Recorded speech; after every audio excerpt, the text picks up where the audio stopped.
Welcome to the Property Podcast, the home of news and debate about building long-term wealth from property investment for beginners and experts alike. And now for your hosts, a host so indispensable, we've packed to spare. It's Rob and Rob.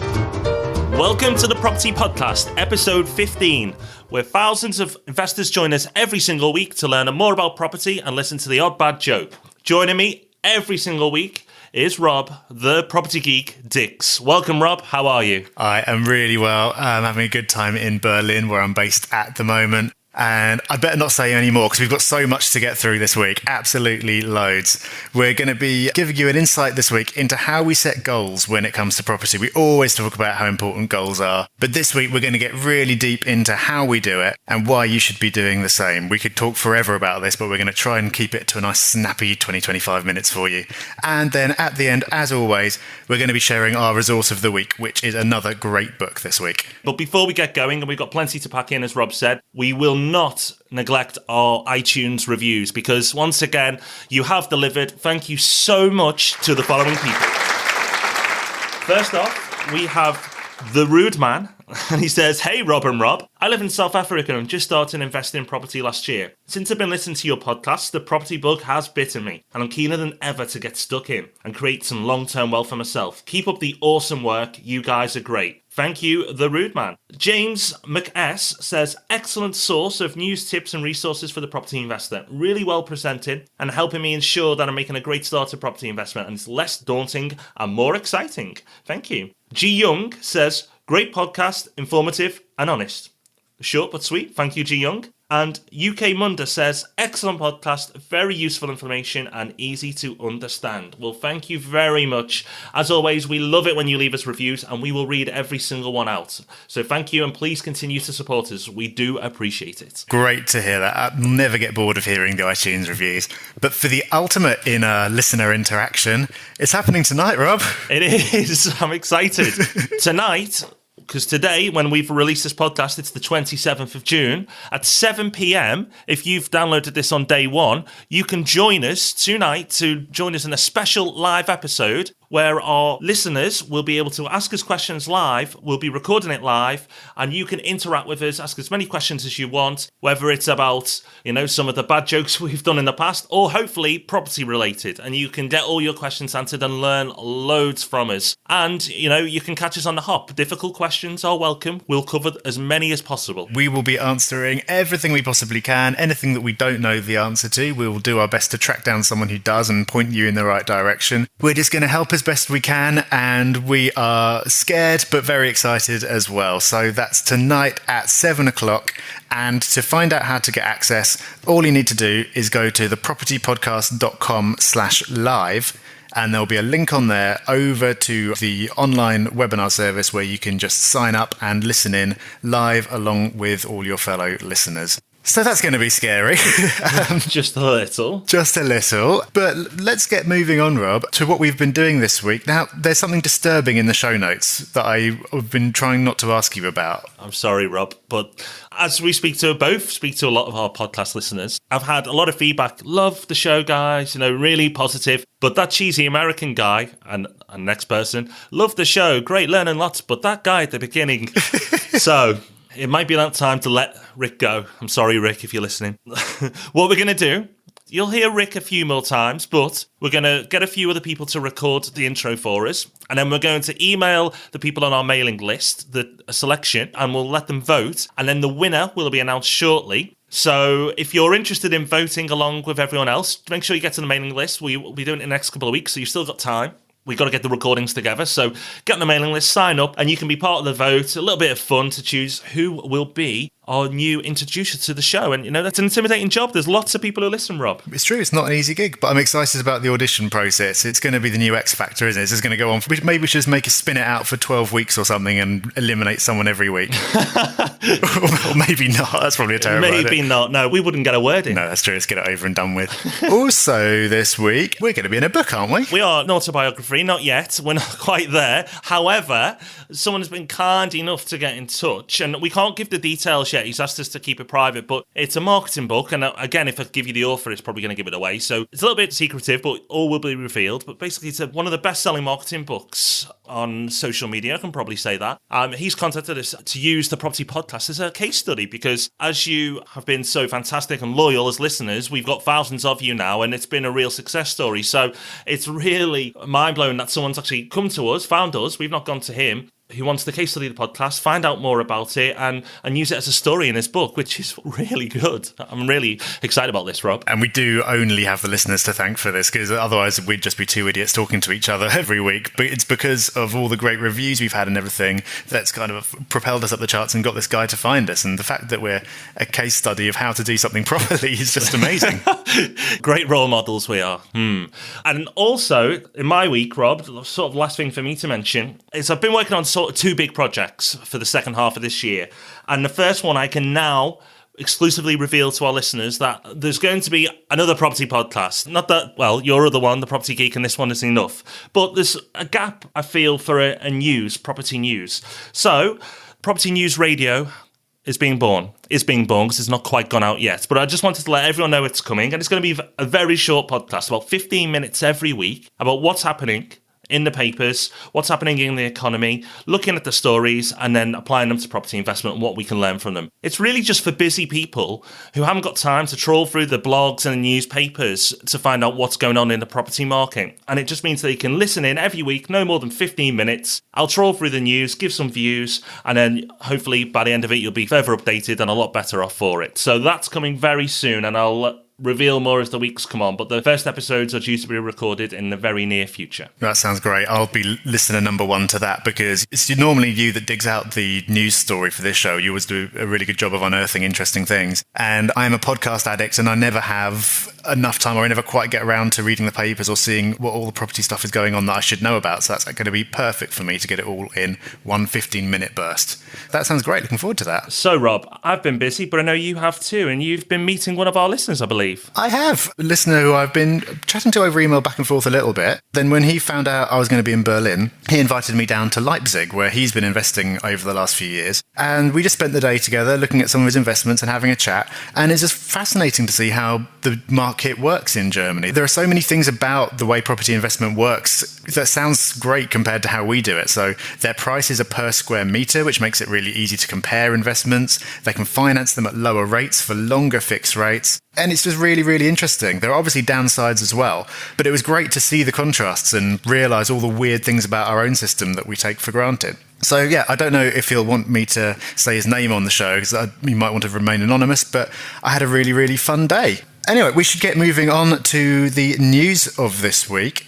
What have you dredged up for us? Well, as you've sort of built up the serious news stories I dig up, not so serious this week, is the royal family are avid property investors too. And I wouldn't be surprised, Rob, if the Prince of Wales has been listening to the podcast, because lo and behold, he's been investing. He has. You know what? I think the Prince of Wales has been reading Property Tribes, because my good friend Jonathan Clark is always singing the praises of Milton Keynes. And now the news is I don't know how to say it. Is it the Duchy? I don't know how to say it. But Prince Charles's estate, anyway, has spent 38 million on an industrial building in Milton Keynes. And it's some kind of warehouse, and Waitrose is his tenant, which I was pleased about, because if it was Lidl, that would just feel really wrong somehow.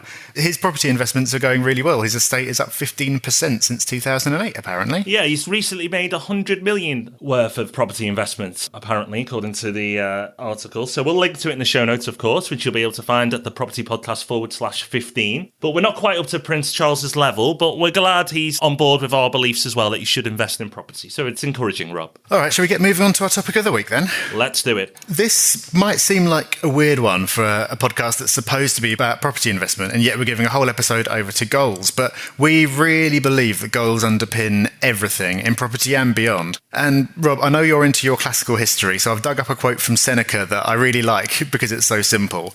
And it's, if a man does not know to what port he is steering, no wind is favourable to him. Oh, I like it. I think that really sums it up, because until you know the destination, you can't possibly know how to set your sails to catch the wind that will take you there.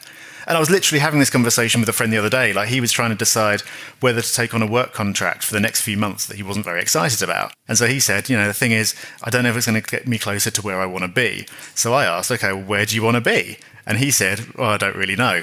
So that's a bit of a red flag right there. If you don't know the ultimate aim, you can't evaluate whether any given opportunity that comes your way, and in our particular context, we could be talking about a particular property or a particular investment approach. You don't know whether that's going to get you closer to your goal or further from it. What we're going to try and do is bash you over the head a bit with why you should set goals, how to set goals that actually work, and then we're each going to talk about our own methods for setting goals in our own lives. So, Rob, have you got anything else to add about why setting goals is so important? Anybody who calls me up at RMP Property will know that I'm incredibly passionate about setting goals. I don't even talk about the property investment until we've established what your goals are and, how you're going to achieve it, by the strategy you set out. The majority of people, which surprises me, don't actually set goals or don't set property goals. But if you set goals in other areas of your life, then you should do it for property. And there's a huge reason why. How do you measure success? How do you know you're doing well if you don't have a goal to use as a benchmark and a destination to try and get to? So if you don't have a goal, then you can lose focus, you can get demotivated because you don't really know why you're doing it. So initial enthusiasm may get you started in property investment. But quite often, a lot of people contact me, not just when they're beginners, but when they've done a couple of property investments, because they just kind of get stuck and don't know really where they're going. And that's where we sort of start again, go back to the drawing board and say, well, what is this all about? Why do you want to invest in property? And when you know the why, you can set a goal. So I'm hugely behind setting goals. I think it's a massive part of anybody's success. And there's ways you can go about it. You can just throw a sort of wishy-washy goal out there, or you can set something that's called a SMART goal. And we're going to run through quickly what a SMART goal is, and then Rob's going to give a direct example of what a SMART goal could look like. So SMART stands for specific. Okay, so what is my goal? It needs to be, I'd like to lose weight, or I'd like to lose 5 kilograms. That's specific. Measurable, again, measurable. Kilograms is measurable, so you can know exactly, what you're trying to achieve. Achievable. 5 kilograms is a lot more achievable than 5 stone for most people. That may be an achievable goal. Realistic, again, similar vein. Am I realistically going to achieve this in a timely fashion? Time. How long do you want to do this? There's no point in saying I want to lose 5 kilograms and leaving an open window to when you achieve that. You might want to say, I want to lose 5 kilograms in 4 months. And that might be your goal. Now, don't worry, this isn't going to turn into a weight loss podcast. I was just using that as a very basic example. But Rob, you're going to apply this to property. It came up recently with an investor I was speaking to. She's originally from New Zealand, and she's got a flight booked back to New Zealand in 9 months' time. And when she got there, she's going to be staying in New Zealand for about a year or so, and she didn't want to be working at all while she was there. So her goal was to have made enough money in the next 9 months to support her lifestyle so she doesn't have to work at all when she's back in New Zealand visiting her family. And I thought that's a really great example because that's very specific. She's flying out on a certain date, the flight is already booked, and she knows the precise amount of money that she needs to have to support her lifestyle. So both the timescale and the amount of money are specific. It's measurable. You can track your progress over the months, and as you see the amount of money go up, it's achievable. There's nothing standing in her way, really. It's realistic, and I'm sure we'll talk about how difficult goals should be later on, but it's a really hard thing for her to do, but it's realistic, and it's timed. Obviously, there's a really hard deadline. The flight is booked. You'll get to that date, and you can either go, yep, I've hit my goal, or no, I haven't. And I thought that was a really clear example because it's got that time on it. And I had the same thing when I was leaving my job to go and do this whole travel thing. It's like, right, I'm going to book my flight for this date and work back from there. I know what I need to do. And then that suggests all kinds of sub goals, like, saving money at a certain rate and possessions and everything else. So we'll come on to all that a bit later. But I think her example was a really good one. What we're going to do now is we understand what SMART is: specific, measurable, achievable, realistic, and timed. What we're going to do is we're actually going to talk you through how we set out our own goals, what we do, how we apply them in our own lives, and hopefully you can maybe take away bits of what we both do and apply it to your own life and become more productive, because actually setting goals will help you become more productive and more focused. So, Rob, do you want to take us through goal setting in your life, what you do, how you set your systems up, and how it all works? I will, and you might have to cut me off if I go on forever, because I really could talk for a long time about this. Although I blog all the time, I've not ever written anything specifically about goal setting because I've really struggled to unpack it all and turn it into a process. But I've been thinking about it ahead of this recording, and it starts out without having much to do with property on the face of it, but stick with me because it gets there. So the first step that I had to put in place was figuring out a deeper purpose, which sounds a bit hippie or whatever. This doesn't have to be expressed as a SMART goal, but I think it's really helpful to know what drives you. Because for me, if my goal was just an arbitrary number, like an amount of money, it'd be really hard for me to stay motivated because I don't know what that goal represents to me.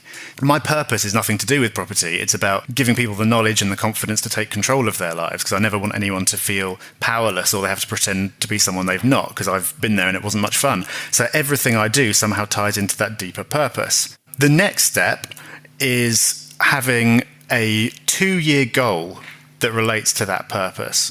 For me, 2 years is a good amount of time because I can imagine it. I can remember really clearly what I was doing 2 years ago.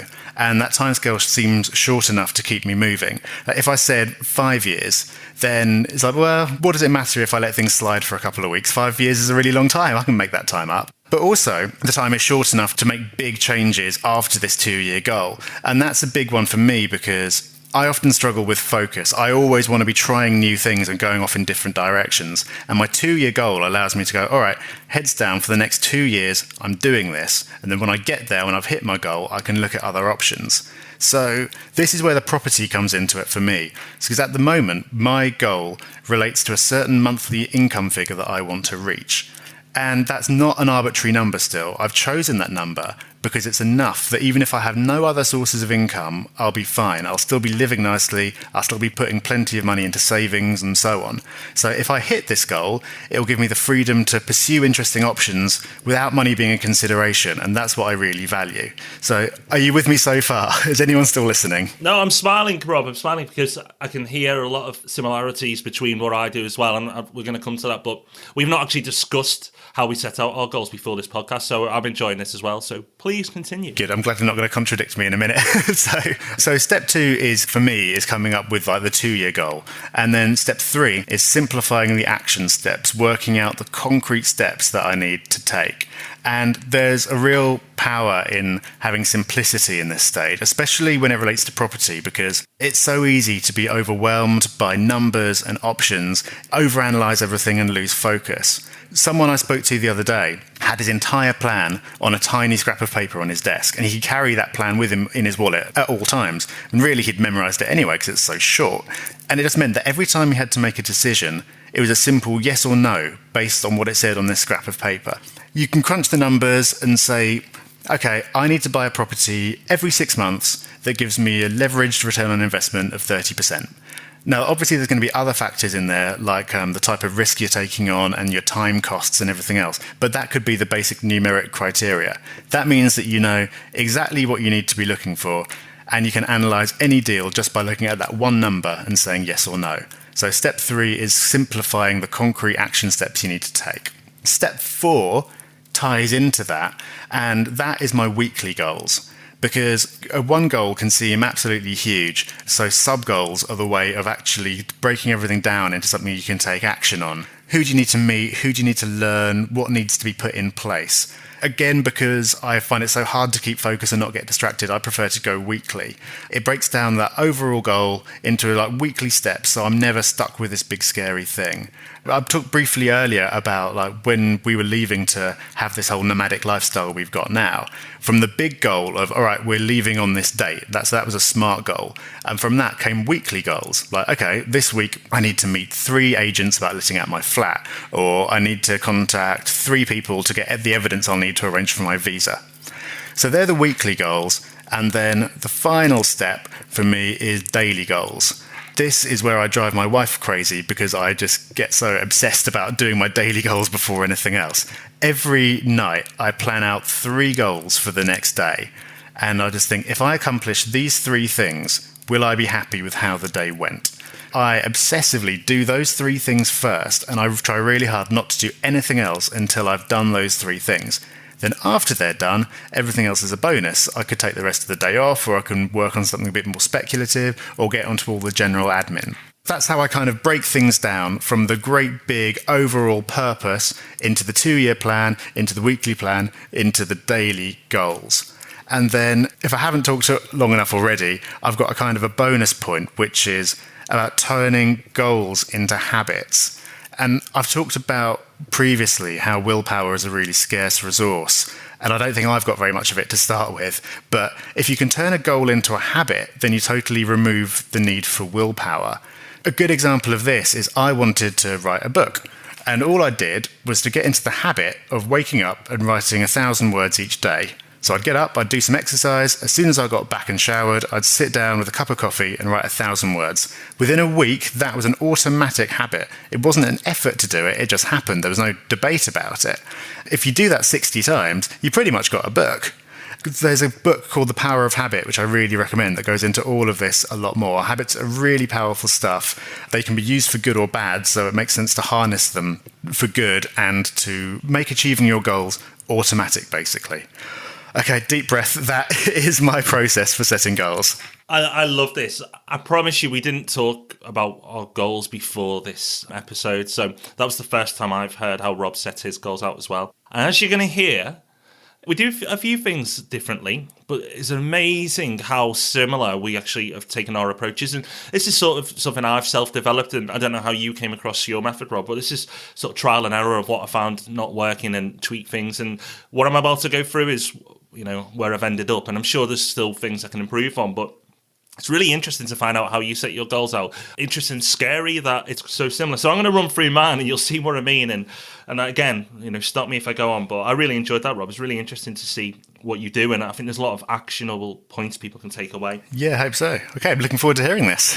I started off my goal process in a similar way. Where you looked at life purpose, I actually put life goals. So big goals I wanted to achieve. And I tried to get 100 together. I gave myself the challenge of putting 100 goals together. And I didn't do this over hours or days. I did it over months. And it's still ongoing. It's not 100 yet. I think I'm on 80 something. To guide me with the goals, to split them into core areas. So I looked at family, charity, adventure, travel, and then wealth/business. So that's obviously property and the R&P property and other things. So they're my long-term goals, and I gave myself categories to help me compile them and put them together. So they're the sort of categories I looked at. So I listed all my lifetime goals. Then I broke it down into a smaller chunk. Not 2 years, but 3 years. Okay.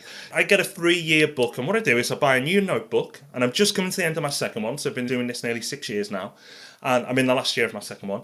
At the beginning of the book, I write down some inspirational stuff to keep me focused, and then I put together my 3-year goal plan.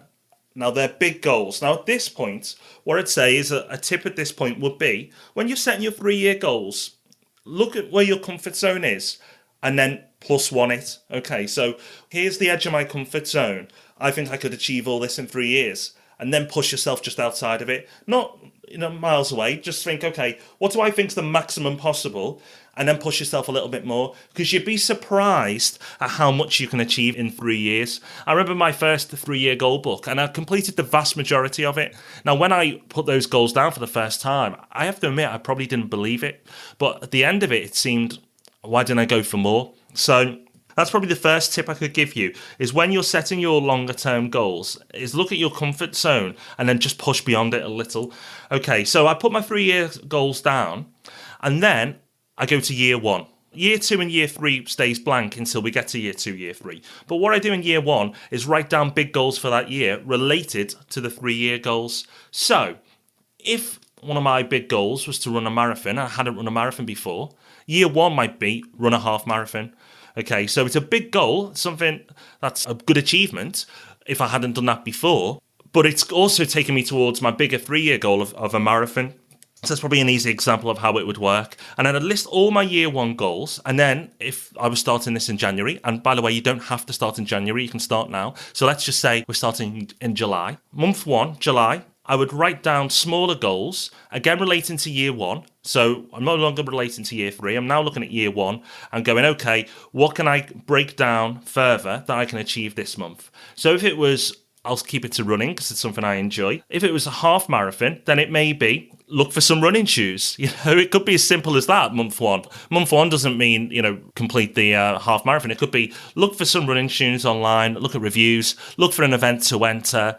which half marathon an event, and buy a book on training plans. Now, that might not seem a lot, but if I do all that in that month, then I'm well further down the line onto achieving that bigger long-term goal. Saying you want to run a marathon may seem intimidating to you, but saying you want to look at which trainers you're going to buy, look at a half marathon event, and buy a training book isn't so intimidating. So it's just breaking it down into smaller chunks. And then from monthly, I go to weekly. And this is where Trello comes in, a resource of the week I've previously used before. I put my weekly goals in Trello because that's really where my life is organised. If you've not looked at Trello, go and look at it, trello.com. And I keep on track of smaller chunks there weekly and keep focused on what I'm doing.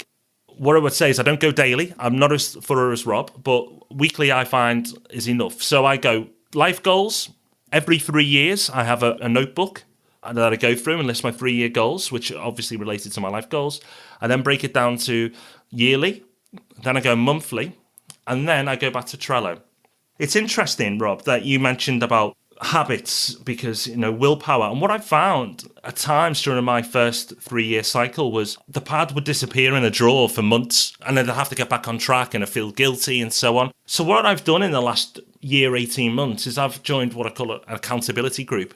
And it's myself and a couple of people I respect highly. I won't name them in case they want to remain anonymous. I speak with them once a week. We do a Skype chat for 30 minutes and we just run through our goals for that week and the goals that we've done and the goals that are coming up.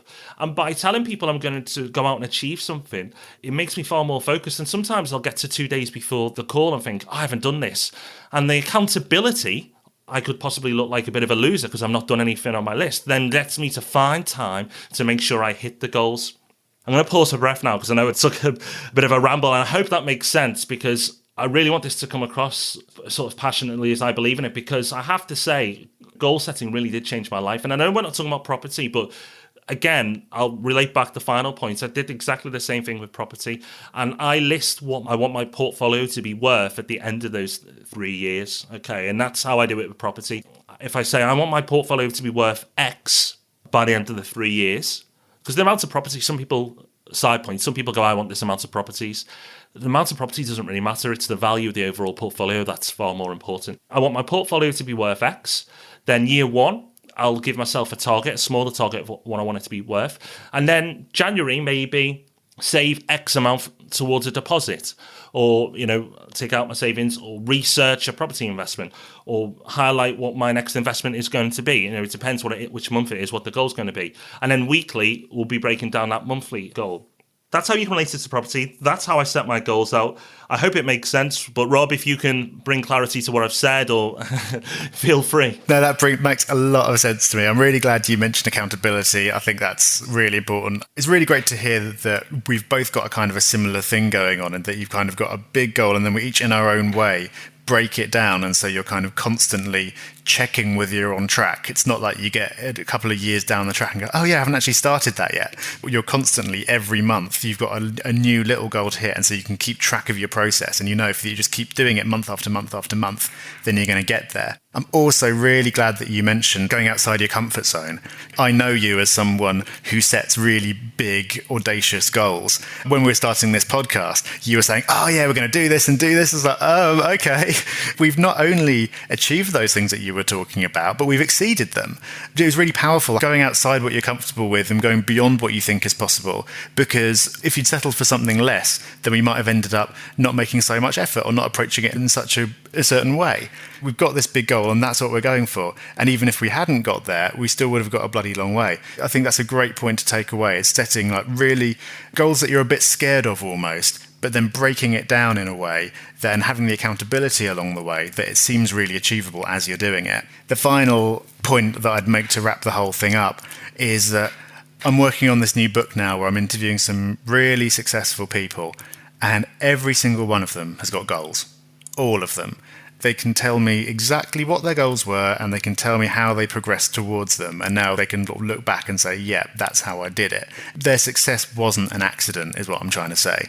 I think that's really powerful when you consider that most people don't have goals either written down or in their own mind, and every single one of these successful people does, so that really tells you something. I have to just echo what you've said. The most successful people I've met in life and in and out of property are people who set big goals and then work towards them. So yeah, just to echo what you've said, I really do think that if you don't set goals, set a goal to start setting them.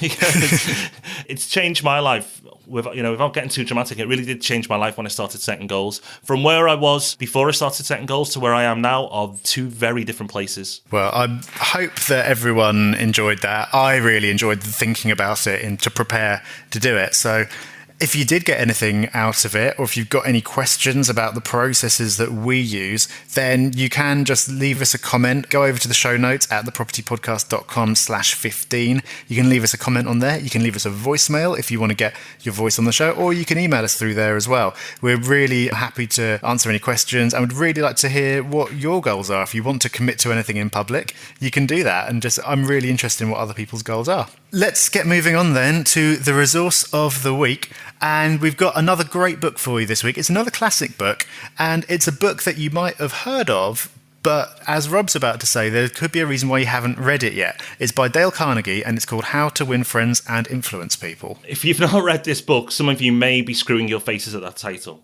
And for that reason, the title of the book, it stopped me reading it for about 12 months.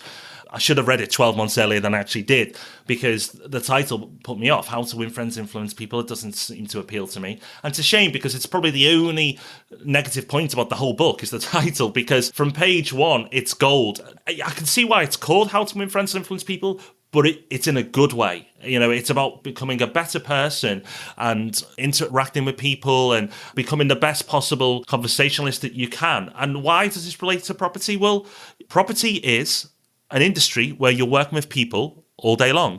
Whether it's you're speaking to your letting agents, whether you're speaking to solicitors or your tenants or potential property sources or property company, the mortgage brokers. The list goes on. So you're always talking to people. By reading this book, you'll get the most out of your conversations. It sounds like a dramatic episode, but it is a game changer. It's a life-changing book for a lot of people. So go and read that book if you haven't already. And if you have read it and it's been a few years, pick it back up, because you know how good it is. Now we've talked about it, I might have to revisit it, actually. It's one of those books where I read it quite a few years ago before I got into the habit of obsessively making notes about things. But if I was highlighting it now, the whole book would just be in yellow highlighter. The whole thing would be clipped on Kindle, just because everything is like, yeah, of course. It all seems really obvious when you read it, and you can see why it works, but people don't do it. And I wish everyone would read this book, because it would make conversations so much better.